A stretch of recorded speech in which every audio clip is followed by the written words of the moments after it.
Welcome to panacea आजकल। आज हम डिस्कस करेंगे फर्स्ट वीक ऑफ दिसंबर के करंट अफेयर्स के बारे में। हमारी आज की फर्स्ट न्यूज़ है, Garba of Gujarat has been declared as intangible cultural heritage. तो इनटेंजिबल कल्चरल हेरिटेज का मतलब है जब कोई टेंजिबल फॉर्म पे चीज़ एग्जिस्ट नहीं करती है लेकिन उसका कोई कल्चरल हेरिटेज उसके साथ जुड़ा होता है। तो ये जो टाइटल है ये यूनेस्को की तरफ से दिया जाता है। तो इंडिया में अभी तक 14 ऐसे अलग अलग चीज़ें थी जो आपने बहुत कॉमनली सुनी भी होंगी, जैसे दुर्गा पूजा होती है, रामलीला होती है। तो इन सब चीज़ों को हम इनटेंजिबल कल्चरल हेरिटेज का टाइटल दे देते हैं। तो अभी 15th कल्चरल हेरिटेज इंडिया के पास आया है, वो है गरबा ऑफ गुजरात। तो पूरे वीक में ये चीज काफी हाईलाइट हो रही थी, तो ये हमने याद रखना है। और ये वर्ल्ड का लॉन्गेस्ट डांस फेस्टिवल भी है, तो इसके पास एक और रिकॉर्ड भी है। इन्हीं सब चीजों को रिकॉग्नाइज करते हुए यूनेस्को ने इसको ये टाइटल दिया है। नेक्स्ट हम बात करते हैं, पंचायती राज मिनिस्ट्री ने एक नई एप्लीकेशन लॉन्च की है जिसका नाम है ग्राम मनचित्र। मनचित्र मतलब अपनी मन का चित्र बनाइए अपने ग्राम के बारे में। मतलब अब कोई भी ग्राम पंचायत होगी उसको एक एप्लीकेशन दे दी जाएगी जो कि ज्योग्राफिक इंफॉर्मेशन सिस्टम के बेसिस पर काम करेगी। मतलब कुछ ऐसे आप मैप्स बना पाएंगे उसमें डेवलपमेंट पर्पस के लिए। फॉर एग्जांपल अगर कोई विलेज प्लान कर रहा है कि यहाँ से रोड निकालेंगे, यहाँ पे ट्री प्लांटिंग करेंगे, तो वो पहले उसका एक वर्चुअल वर्जन देख सकता है GIS की फॉर्म में। तो उसके बाद वो उसको अपना इम्प्लीमेंटेशन दिखा सकता है। तो GIS सिस्टम है, ग्राम मनचित्र एप्लीकेशन है और मिनिस्ट्री ऑफ पंचायती राज इसमें इन्वॉल्व रहेगी। नेक्स्ट हम बात करेंगे वर्ल्ड्स फर्स्ट पोर्टेबल हॉस्पिटल। मतलब अगर कहीं पे भी ज़रूरत पड़ती है तो आपको हॉस्पिटल नहीं, हॉस्पिटल आपके पास चलकर आ रहा है। और ये दुनिया का पहला ऐसा हॉस्पिटल इंडिया ने लॉन्च किया है। इसका नाम है आरोग्य मैत्री क्यूब्स। 72 छोटे छोटे क्यूब्स को जोड़कर एक बड़ा क्यूब बना दिया जाता है जिसमें काफ़ी सारी सर्विसेज प्रोवाइड कराई जाती हैं, जैसे एक मिनी ICU होगा, ventilator, xray machines, equipments, blood test, cooking station, food, water, shelter. तो अगर कहीं नेचुरल डिजास्टर आ जाता है, रॉयट्स हो जाते हैं, कोई भी ऐसी प्रॉब्लम आती है, तो इसके अंदर मैंडेशन है कि कुछ घंटे के अंदर अंदर हमने उसको वहाँ पे ट्रांसपोर्ट करके लेके जाना है, जो एक टाइम पे 200 के अराउंड पेशेंट्स को भी ट्रीट कर सकता है। तो ये हमने नाम याद रखना है, आरोग्य मैत्री क्यूब्स। नेक्स्ट वी हैव, अभी आपको पता है बहुत सारे स्टेट्स में इलेक्शंस हुए थे, मध्य प्रदेश, राजस्थान, छत्तीसगढ़। तो उसमें ही एक मिजोरम में भी इलेक्शन हुआ था जहां पर नए चीफ मिनिस्टर डिक्लेयर कर दिए गए हैं। चीफ मिनिस्टर का नाम है लालडुहोमा। तो ये जिस पार्टी से बिलोंग करते हैं उस पार्टी का नाम है जोरम पीपल्स मूवमेंट। इससे पहले जो पार्टी वहां पर काम कर रही थी उसका नाम था मिजो नेशनल फ्रंट। तो मिजो नेशनल फ्रंट से जोरम थांगा वहां पर काफी टाइम से चीफ मिनिस्टर के तौर पर काम कर रहे थे। तो ये जो पार्टी है इसने वहां पर हराकर अपनी जीत हासिल कर रही है। 40 में से 27 सीट हासिल करी है, काफी अच्छी खासी मेजोरिटी के साथ ये वहां पर इलेक्ट हुए हैं। तो नाम हमने याद रखना है, मिजोरम के नए चीफ मिनिस्टर हैं।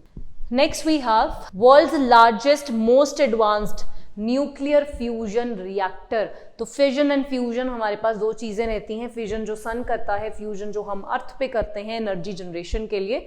फ्यूजन में बेसिकली दो छोटे कंपाउंड्स को जोड़ के एक बड़ा बनाया जाता है। उस प्रोसेस में जब उनको जोड़ा जाता है बहुत सारी एनर्जी का जनरेशन होता है जिसको कैप्चर करके as a source of electricity use किया जाता है। तो दुनिया का अब तक का सबसे बड़ा न्यूक्लियर फ्यूजन रिएक्टर जापान में इनिशिएट हुआ है, उसका नाम है JT60SA। तो ये एक ज्वाइंट कोलैबोरेशन के अंडर बना है जिसमें जापान एंड यूरोपियन यूनियन दोनों का इकट्ठा कंट्रीब्यूशन है। ये जो वेसल है इसके अंडर, वेसल का नाम रखा गया है टोकामाक। इस वेसल में 200 मिलियन डिग्री सेल्सियस का टेम्परेचर हम मेंटेन कर पाएंगे। अब यहीं पर एक और रिएक्टर का नाम आता है जो कि इटली फ्रांस में बन रहा है, उसका नाम है इंटरनेशनल थर्मोन्यूक्लियर एक्सपेरिमेंटल रिएक्टर। तो ये जो दोनों हैं ये काफ़ी ज़्यादा एडवांस्ड वर्जन में बनाए गए हैं। दोनों का नाम हमने याद रखना है, JT जो जापान में बना है और फ्रांस में एक और ITER नाम का बनने वाला है। नेक्स्ट हम बात करते हैं वॉल्केनिक इरप्शन जो अभी रिसेंटली इंडोनेशिया में देखने को मिली है। मारापी नाम का एक माउंटेन है वेस्ट सुमात्रा रीजन में जहां पर एक वॉल्केनिक इरप्शन हुई है। इंडोनेशिया काफ़ी प्रोन है इन सब चीज़ों से। तो आपको पता है दुनिया में एक रिंग ऑफ फायर है, पैसिफिक ओशन के जितनी भी कंट्रीज हैं उन सभी कंट्रीज का एक रिंग बनता है, जो सारी कंट्रीज में volcanic eruption time to time होती रहती है। उनमें से जो सुमात्रा रीजन इंडोनेशिया के अंदर पड़ता है, वहां पर काफी फ्रीक्वेंटली वॉल्केनिक इरप्शन देखने को मिलती है। तो यहाँ से बहुत सारे लोगों को इवैक्यूएट कराना पड़ा है। बहुत सारे क्लाइंबर्स थे जिनको वार्निंग भी दी गई थी, लेकिन फिर भी वो क्लाइंब कर रहे थे, उनकी डेथ भी हो गई है। तो माउंट मरापी जो है, इसकी हाइट अप्रॉक्सीमेटली 2891 मीटर्स है और ये सुमात्रा रीजन का सबसे एक्टिव है। तो कई बार आपसे डायरेक्टली एग्जाम में स्टैटिक जीके क्वेश्चंस आते हैं कि माउंट मरापा कौन से रीजन में है, कौन सी कंट्री में है। तो माउंट मरापी आपको पता होना चाहिए, इंडोनेशिया में पड़ता है। Next we have Oxford University ने डिक्लेयर किया है एक वेरी डिफरेंट सा नाम, जिसको डिक्लेयर किया गया है as word of the year. थोड़ी देर पहले ही हार्पर कॉलिन्स ने भी डिक्लेयर किया था, उनका वर्ड था AI, which is we know very common. इन्होंने जो वर्ड डिक्लेयर किया है वो जी जनरेशन को रिप्रेजेंट करता है, वो वर्ड है ridge. Ridge is a word जिसको डिक्लेयर किया गया है। आपने शायद एक वर्ड सुना होगा करिश्मा। करिश्मा के मिडल में रिज होता है, तो यहीं से इस वर्ड को डिराइव किया हुआ है। इसका मीनिंग भी करिश्मा ही होता है, स्टाइल एंड योर करिश्मा, जिससे आप लोगों को अट्रैक्ट करते हो। तो आजकल social media is a very big thing for generation Z, तो उसी के साथ रिलेटेड इस टर्म को यूज किया गया है। नेक्स्ट हम बात करते हैं भारती एयरटेल, जो इंडिया की 8th ऐसी कंट्री बन गई है जिसका मार्केट कैपिटल 6 लाख करोड़ को क्रॉस कर गया है। 8th ऐसी कंपनी है, 6 लाख करोड़ से ज्यादा का एम कैप उनका बन गया है। तो बाकी की 8 कंट्रीज की बाकी की जो हमारे पास कंपनीज हैं उनके ऊपर भी हम निगाह डाल लेते हैं। सबसे पहले है Reliance Industries, then is your TCS, HDFC, ICICI, Hindustan Unilever Limited, Infosys and ITC. तो मोस्टली आप देखो बैंकिंग या सर्विस सेक्टर की ही मोस्टली कंपनीज जो हैं वो मोस्टली सर्विस सेक्टर से हैं। तो यहाँ से हमें एक और बात का भी इंडिकेशन मिल जाता है कि सर्विस सेक्टर इंडिया में इस टाइम पे मेन वो सेक्टर बना हुआ है जो हमारी जीडीपी को ग्रो कर रहा है। तो इनमें से भी काफी सारी जो हैं वो सर्विस सेक्टर ही, बैंक्स हैं, फाइनेंशियल कंपनीज हैं या सॉफ्टवेयर कंपनीज हैं। तो सर्विस सेक्टर कंपनीज हैं जिनमें एक नई कंपनी ऐड हो गई है, भारती एयरटेल। नेक्स्ट हम बात करते हैं ICFRE. ICFRE is basically Indian council of forestry research education, जो मिनिस्ट्री ऑफ फॉरेस्ट के अंडर काम करता है। बॉडी अगर हम वैसे सोचें तो एग्जाम पॉइंट ऑफ व्यू से इतनी इंपॉर्टेंट नहीं है, but the important thing is कि इन्होंने पहली बार एक वुमेन को चूज किया है एज डायरेक्टर जनरल। तो इनका नाम है कंचन देवी, नाम याद रखेंगे हम। कंचन देवी पहली ऐसी वुमेन डायरेक्टर जनरल अपॉइंट हुई हैं।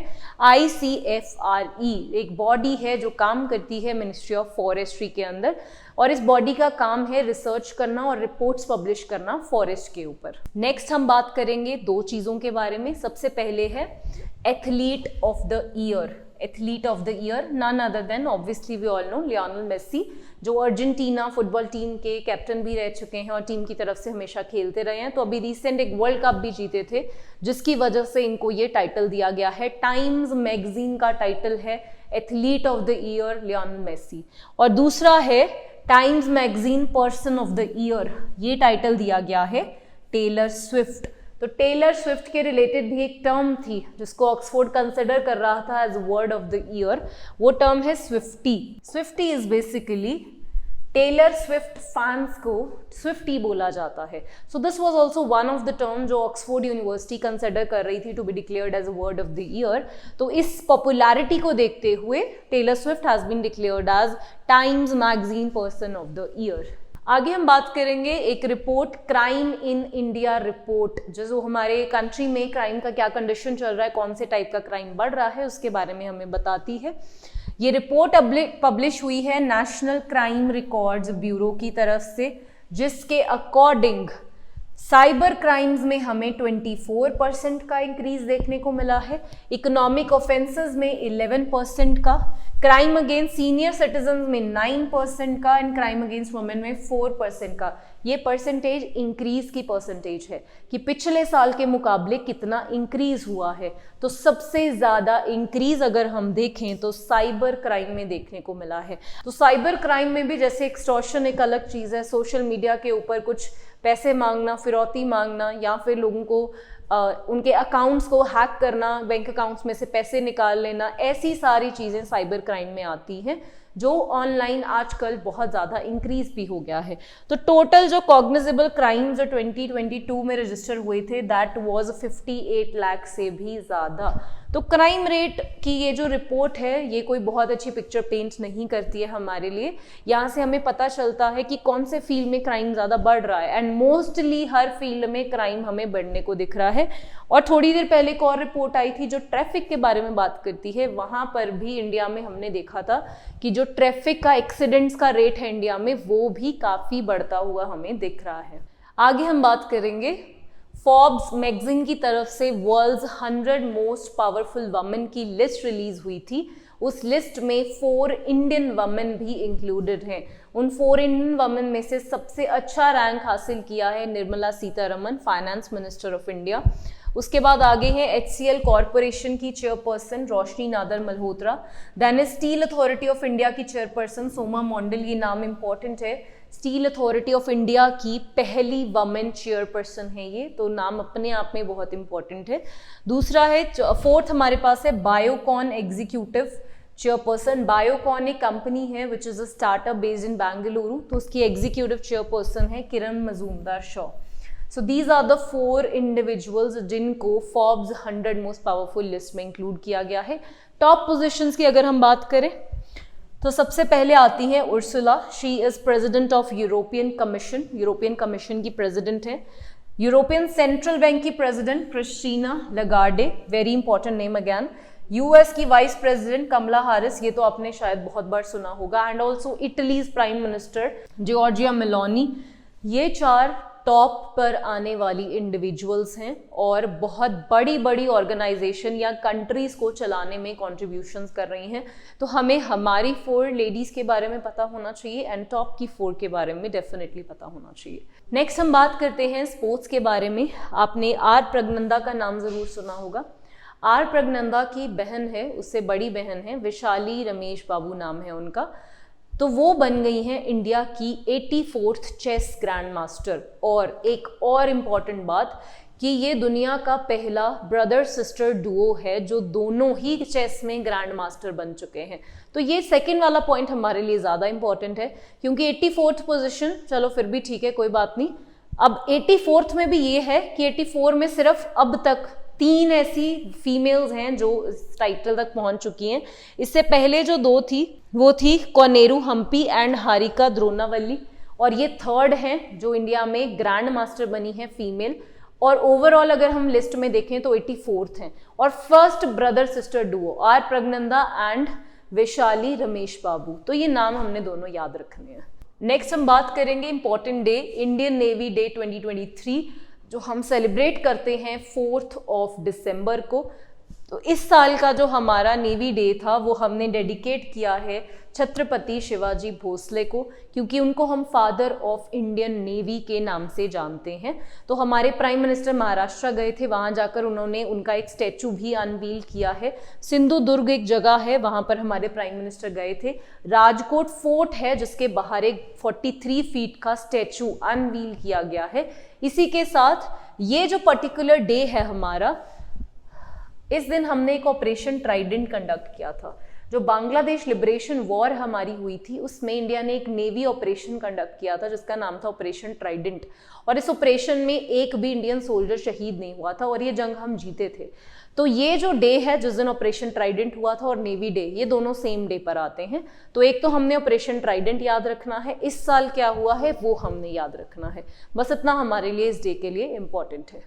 आगे हम बात करेंगे महापरिनिर्वाण दिवस, जो हम मनाते हैं death anniversary of doctor BR Ambedkar. तो आपको शायद पता होगा कि by the end of his life doctor BR Ambedkar ने बुद्धिज्म को अडॉप्ट कर लिया था। तो बुद्धिज्म में जब किसी इंसान की डेथ होती है, जब वो एक लाइफ से दूसरी लाइफ में ट्रांसेंड हो जाता है, उसको महापरिनिर्वाण कहा जाता है। तो इसीलिए इस दिन को इस नाम से जाना जाता है।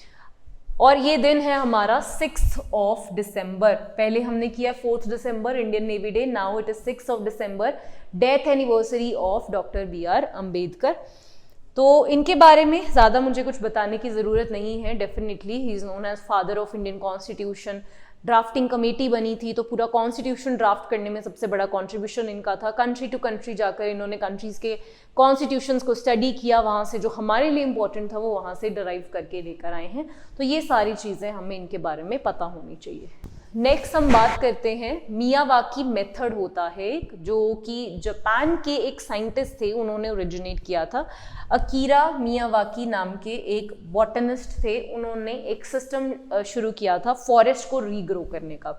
तो इसमें वो हमेशा ये कहते हैं कि अपने लोकल जो भी आपके वहाँ के ट्रीज़ हैं उनको ग्रो करने की कोशिश कीजिए और बहुत पास पास ग्रो कीजिए, ताकि वो एक डेंस फॉरेस्ट की फॉर्म में बनना शुरू हो जाए। तो इंडिया में हम इस सिस्टम को यूज़ करके छत्तीसगढ़ की जो कोल बेल्ट है, जिसको नाम दिया जाता है साउथ ईस्टर्न कोल फील्ड्स लिमिटेड, जो कि कोल इंडिया की एक सब्सिडरी है। कोल इंडिया एक बड़ी कंपनी है, अलग अलग जगह के कोल फील्ड उसके अंडर आते हैं। तो जो छत्तीसगढ़ के कोल फील्ड हैं वहाँ पर हम फॉरेस्ट को रीग्रो करने की कोशिश कर रहे हैं यूजिंग दिस मियावाकी मेथड। तो ये जो मेथड है, इसके अंदर जो स्पीशीज हम लगाई जाएंगी, यहाँ आप देख सकते हैं उनके नाम है पीपल, आम, जामुन, कनेर, गुड़ाल और ये सारे बेर, अंजीर, ऐसे सारे जो पेड़ होंगे वो वहाँ पर वहाँ की इंडिजिनियस स्पीशीज़ हैं, उन्हीं को वहाँ पर रीग्रो किया जाएगा। तो ये कोल बेल्ट का हमें पता होना चाहिए, मेथड का हमें पता होना चाहिए। और यहाँ से एक और बात पता चलती है कि छत्तीसगढ़ के इंडिजिनियस प्लांट्स है कौन से हैं, तो वो ये प्लांट्स हैं हमारे पास। नेक्स्ट हम बात करेंगे जीआई टैग्स के बारे में। मेघालय की एक तो टर्मरिक है, लाकाडोंग नाम की एक टर्मरिक है, हल्दी जिसे बोला जाता है। तो वहाँ की वो फेमस हल्दी है, वो काफ़ी डार्क कलर की होती है और उसको ऑर्गेनिकली वहाँ पर ग्रो किया जाता है। तो एक तो ये हमने याद रखना है कहाँ से बिलोंग करती है, तो वो बिलोंग करती है मेघालय से। आगे कुछ और भी चीज़ें हैं जिनको जीआई टैग दिया गया है, वो है गारो डाक मंडा, जो कि वहाँ की एक ट्रेडिशनल ड्रेस है। लरनाई पॉटरी है जो वहाँ पे उगाई जाती है, और एक एल्कोहलिक बेवरेज है जिसको चुबिची बोला जाता है, जो वहाँ की इंडिजीनियस बेवरेज है। तो ये 3-4 चीज़ें हैं जो मेघालय की ही चीज़ें हैं और इन सभी चीज़ों को जीआई टैग रिसेंटली दिया गया है। आगे हम बात करते हैं, इंडिया एंड कीनिया ने 5 पैक्ट्स को साइन किया है। तो कीनिया के प्राइम मिनिस्टर इंडिया आए थे अभी, उनका नाम है विलियम सोमई रूतो, और हमारे प्राइम मिनिस्टर नरेंद्र मोदी, ये दोनों आपस में मिले, इन्होंने काफ़ी सारे पैक्ट साइन किए। मेन जो चीज़ इसमें कमिटमेंट इंडिया की तरफ से हुई है वो क्या है, 250 मिलियंस का हमने कमिटमेंट किया है, $250 मिलियंस, जो हम देंगे उनके एग्रीकल्चर सेक्टर को मॉडर्नाइज करने के लिए। कीनिया के एग्रीकल्चर सेक्टर को मॉडर्नाइज करने के लिए इंडिया $250 मिलियन उनको देगा। और इसके अलावा हमने उनके साथ डिस्कशन करी है defence, trade, public infrastructure, energy, health care, और इन्हीं सब चीज़ों के रिलेटेड हमने पैक्ट भी साइन किए हैं। तो ये थे आपके current affairs for first week of December. बने रहिए हमारे साथ हमारे यूट्यूब चैनल पर।